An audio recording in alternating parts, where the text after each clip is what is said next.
I'm here with Johnathan Robinson, who's a wonderful person in our community, a musician, an artist, a leader, a teacher at Brophy.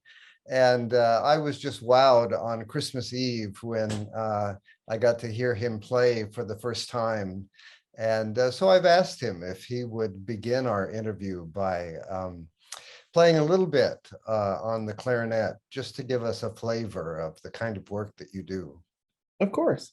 So the piece that I'm actually going to be playing is actually tied into the work that I do in Tanzania, and it's the Tanzania national anthem, which is Mungu Ibariki, is the title of their national anthem. So I'll play just the beginning part of it before we start. Great.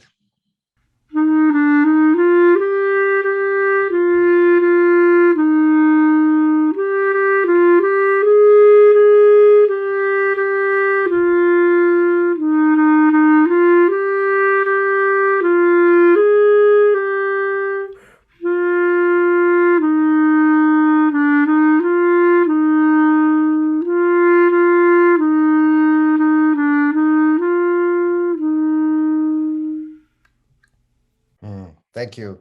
Tell us, if you would, just a little bit about you. I know some that you're a teacher and an artist in our community, but what are you most involved in and doing?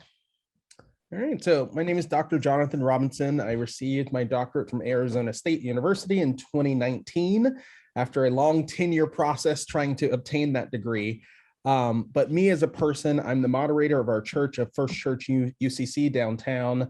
I sit on the board of two organizations, one being Daraja Music Initiative, and that's the organization that I travel to Tanzania with during the summers to teach music education. We plant trees, so we also are involved in conservation. The wood that they use for clarinets, the black parts of violins, cellos, the pianos, keys, it's the national tree of Tanzania. So it comes from the African blackwood tree or the impingo tree. So the organization that I'm a part of, that I'm on the board for, we go to Tanzania each summer and plant new trees just to, again, make sure that we're sustaining the earth with music and with our environmental needs. So that's one organization that I'm with. And then another local group that I play with as well is the Cactus Chamber Musicians, which is a nonprofit organization here that provides chamber music to different areas of the valley. And we typically try and play music that you don't hear all the time. So we try and avoid like the Beethovens and the Bachs and, stuff that is already pretty mainstream. We like to go for the obscurities and, composers that don't get as much love and attention. So in a nutshell, music is kind of my whole life. And so as you alluded to, I'm also the instrumental director here at Brophy College Prep. So everything that I do involves some form of music in some capacity. And for those of people who don't know what Brophy College Prep is, could you say a little bit about it? So Brophy College Prep is a Jesuit Catholic high school here in Central Phoenix. We serve about 1,400 boys. It's an all-boys school ranging from grades 6 through 12. And I teach all instrumental ensembles here on campus. So I have all of the students from 9th grade through their senior year. Mm-hmm. It's a great school, quite a reputation, yeah. Academically and artistically and environmentally. So we invited you to bring a quote or a prayer or some idea that is sort of your North Star that sets the course for you. So would you mind sharing that? Sure. So my philosophy as a teacher has always been to make my students independent of me. So once I can give a student an instrument and I teach them to read some notes, then I always encourage them to go play music that they want to, go to explore things that they want to actually do. So the quote that always sticks out to me is that if you give a man a fish, you feed him for a day. If you teach a man to fish, you feed him for a lifetime. So really trying to enable whoever I'm around to empower themselves to kind of take the lead and not necessarily have to wait around for someone to tell them what to do or direct them has always been my philosophy. Mm-hmm. That's a great one for a teacher to have. Oh, yes. Independence. Get the students independent. And you're teaching these students, not just now in the moment, but for a lifetime of whatever profession they go into, whatever life values or goals that they might have. So we need more teachers in the world. Oh, yes. I was like, it ties into a lot of, professions and just everyday behaviors and how we communicate with each other and working in ensembles with people and playing together. Like there's a lot of crossover into your professional life and real life that you learn in a music class. Uh-huh. So help us explore those 4 areas: spirited, activist, greening the earth. So spirited has to do with the enthusiasm that we have, the determination to complete a project, the oomph to do what we need to do and what we're called to do. Could you say a little bit about where you get that enthusiasm and determination? What are the sources for you? So growing up, my parents have been really big on setting goals and aiming for whatever you're really trying to achieve. Pastor Susan shared a picture in service a little while ago that I took a picture of. And the quote that she used was, "A failure to plan is a plan to fail. Failure to plan is a plan to fail." And so I always kind of take that to heart. Like, even if I'm not successful at what I'm doing, having a plan, and it's okay if you have to pivot or, monitor and adjust as one of those teacher terms that I've gotten a lot in my early career. So that's always been kind of my North Star when it comes to like planning, setting goals, and knowing what I'm going after. So that way you really know the steps that you need to take to get you to where you're actually trying to achieve. Will you hit bumps in the roads and, have to take little short turns and divert yourself sometimes? Absolutely. But if you don't have a plan, then again, I think you're just going in blind and you're hoping for the best. But, having a centralized theme of like, this is what I want to achieve has always been kind of my go-to rock solid way to keep me on task and keep me on track. Uh-huh. Well, my question about practices is a great one for a musician. It makes me think of the joke, how do you get to Carnegie Hall? Practice, practice, practice. But do you have practices that are important for you in keeping you in the groove and the direction you want to go? Yeah, so I think one of the main practices that I try and implement, I am not always successful with it, but trying to be mindful. I got that from Oprah Winfrey, actually. She used to keep a gratitude journal that she would write in every day. And so I still try and keep it with a gratitude journal. But for me, mindfulness, I usually try and do that in the showers every morning. It's that moment where I can just think I am in the shower. I'm not thinking about my emails or what I have to do for today. And it just gives you a second to like really decompress and, like I said, plan and get your mind in, I guess, in the game for the day. And what you're really trying to achieve versus, again, just feeling like, okay, I have to go over here and then I have a class and then when is my prep? Then I have a meeting and then after school. Like sometimes I think in life, we just feel very scattered. So having that moment where you have to stop and just take a moment, reflect, let all the chaos of the day just kind of settle, has been my redeeming quality, I guess. It's just like making time for myself, making those pauses in the day and making them intentional. Uh-huh, uh-huh. So the activist part of the phrase, spirited activist greening the earth, an activist is someone who wants to see change politically, socially. What areas, as you look at our world, do you especially see that you would like to change or you're called to work for change? I think the biggest one that is on the forefront of my mind right now is our homeless population, and dealing with those experiencing homelessness. The last time that I checked the statistics, it was about 8,000-ish people, I believe, in the Phoenix metro area who are experiencing homelessness. And I live in Central Phoenix. Our church is in Central Phoenix. So my school is in Central Phoenix. So it doesn't matter where you're driving around or going, you can see people sleeping in the canals, sleeping on sidewalks, sleeping over at bus stops. And I just really feel like that is such an injustice to like humanity, just because there's so many properties and so many services and things available. I'm not sure why we aren't doing more to combat people living on the streets. So that's probably the main focus that I have in my head right now, is just what can we actually do, if it's writing our senators, writing our governors, Congress people, like trying to find some type of actionable solution to move this ball forward. Because with the price of inflation, rents going up everywhere, like, studio apartment in Phoenix now is about $1,000. So I just feel like the problem is only going to get more compounded versus, getting better right now. I think about the ways it's always been dangerous to live on the street, but even more so now, especially in Phoenix summers, where people are dying. I think I heard 552 people died in Arizona last year as a result of the rising heat, the temperatures. So it is an important issue. And then I think too about, congregations like First Congregational UCC is very focused on immigration and refugees and being a welcoming place for them. And the number of refugees is just going to go through the ceiling as the climate worsens and people can't make a living where they are, so they take their families and try to move someplace else. Yeah.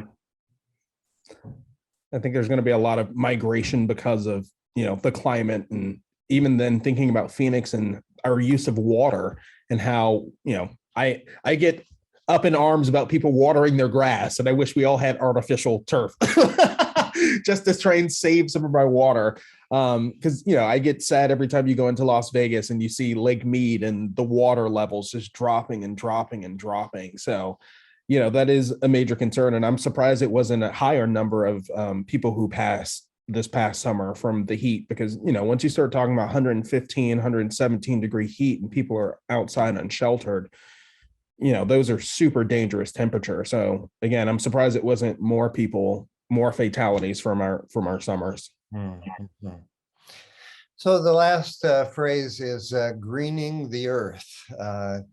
Greening is a word that sort of speaks to me of flourishing, not just sustaining life, but how do we move to a flourishing life? So as you look around, are there areas that you see are just shriveling and dying, that are areas where you would like to see us work towards a more flourishing world? You mentioned homelessness as one of those, but what else do you see that's dying, or what do you see that is coming to life? I think awareness, that would be the main thing, is that now I think a lot of people are talking about the climate action. What can we do now to reduce, reuse, recycle, that kind of a thing? I think I would like to see more greenery actually popping up downtown. So as I was talking about the housing crisis that we're experiencing here, if you look around Phoenix, there's all of these massive, giant apartment complexes going up everywhere, these big structures, and it just adds more concrete, which, as we know, just retains more heat. So I would definitely like to see like more environmental things, such as parks, planting more trees. That's one of the big initiatives that we do, like I said, in Tanzania, is that we go and we plant trees every summer that we're in country, because they cut down the impingo tree at an alarming rate, because they use them for instruments. So really just being more conscious about like trying to plant more trees, getting more greenery even around downtown, and not just, again, creating this concrete jungle that we all kind of live in, I think would also help to just kind of sustain the earth a little bit better as well. I think about, as you talk about the work you're doing in Tanzania, the work that Wangari Maathai did in Kenya with the Green Belt movement, sort of rallying women to plant trees in Kenya. And she became such a political force and ended up winning the Nobel Peace Prize. So I'm very curious to know about the sustainability work that you do in Tanzania, and you had a mention of how, you know, we are sustained by music and we're sustained by trees. Could you say just a little bit more about that? Oh, yeah. So it's really funny. When the organization started, it was about 12 years ago, I want to say, that we started as Clarinets for Conservation. And so we talked about like the instrument being how the trees make music. So like a lot of the students, they would see these trees all around Tanzania, but they had no clue that instruments came from these trees. So once we actually went back and said, hey, this is the actual Impingo tree, it's just, you know, had some holes drilled in, some keys put on, you could just kind of see the light bulb even go off for those students of them wanting to take care and sustain the earth, because they know, oh, after, you know, it takes about 80 years for these trees to grow up and mature before you can chop them down. But they know that they're kind of the host of these trees, like taking care of them for the next future generations for instruments. And it also sucks a ton of the carbon out of the air.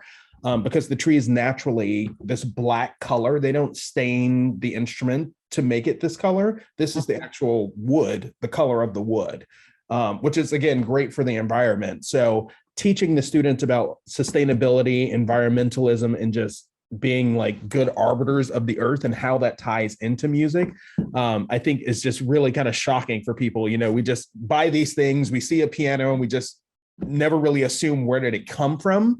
But yeah, once you kind of get into the process of like, this is how these things are made, and this is why this is important, how it sustains the earth, brings back water tables if you're planting lots of trees in areas, and they also produce just wonderful instruments that make great music that we all enjoy.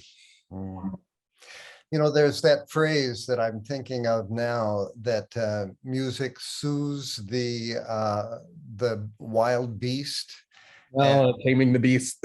Yeah, and how our society in the United States now is so contentious and divided, and we're at each other's throats, and we become beasts to each other. So how do you see the arts in general and music in particular as something that might bring us together across the political and cultural and racial divides? Yeah, I think artists have always been at the forefront of a lot of those conversations. In my classes, I used to do a talk about music and how, like, music at times of conflict. And we would look at like wars or big historical events in history, and also kind of see like what was happening musically around these times. Since we're in February and thinking about Black History Month, like my mind instantly goes to Strange Fruit, and Ella Fitzgerald when she was singing that song, and how she kind of got blacklisted for it, but what she was speaking was her truth, and just pointing out like things that was happening in society and happening in America at the time. And so I think artists always kind of have their pulse, their finger on the pulse of the community, and it's a way to bring awareness and enlightenment to the masses, I think. So yeah, I think artists are always at the forefront of change, and also kind of looking at the pulse of what's happening in the country. You are more, I'm just, I guess, assuming based on some of the music that I've heard, you're more of a classical artist. But I watched a little bit of the Super Bowl halftime show last night, which was focused very much on hip hop.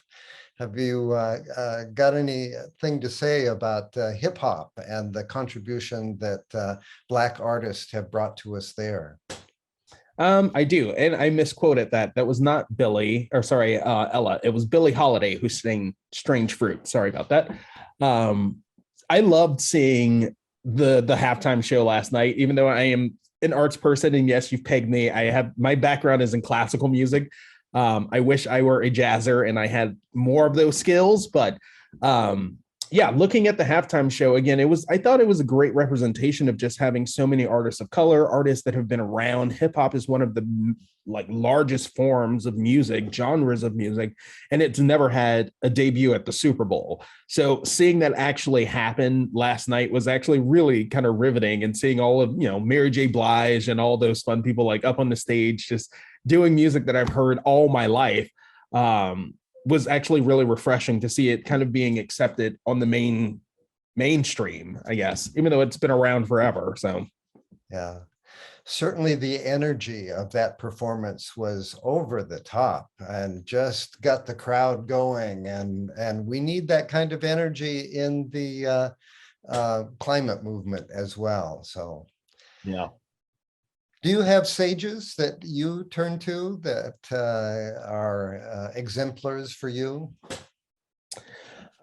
So I would think going back, I was reading a poem. I was on a retreat for my school last week. Maya Angelou, her words are always very touching. Her poetry is always very good. Um, so she's one that I turn to often. And then thinking about like just writers of the past, people like Frederick Douglass, James Baldwin, I always enjoy reading their stuff, and they always give me perspective. As well. When I think about maybe living sages that are still around, my sister would probably be my strongest sage. She's one of my best friends. I talk to her often. She's back in Florida with the rest of my family, but just super wise and just has her head on straight. And so whenever I have like big decisions or something that I'm up to in my life, she's usually the person that I would kind of reach out, talk to, get some advice before making any kind of big decision. So I think, it's important for everybody to have a community around you, and one that, people that you really trust and value, who will lift you up, but also tell you the truth. Mm-hmm. Amen.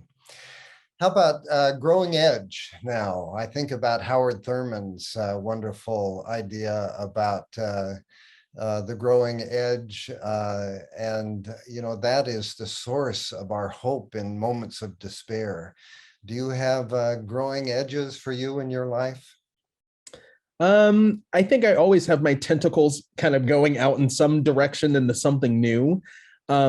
So the growing part for me is, I don't know, it's always continuous. I'm always looking for the next thing. In the music world, they say you're only as good as your last performance.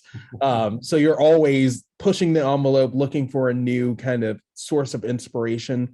So yeah, I think it's always important to grow. It's always important to keep learning. On my signature line, even in my email, I have a quote that says, education isn't something that you can finish.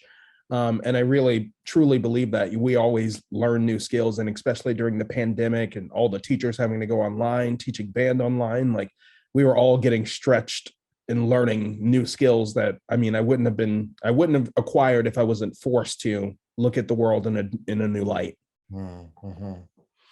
Well, I learned things about you that I didn't know, and things about the world that I didn't know. The Tanzania trees and wood for the instruments is a fascinating story that make me want to learn more. So thank you so much for joining in this SAGE interview. Oh, it's my pleasure. Thank you for having me.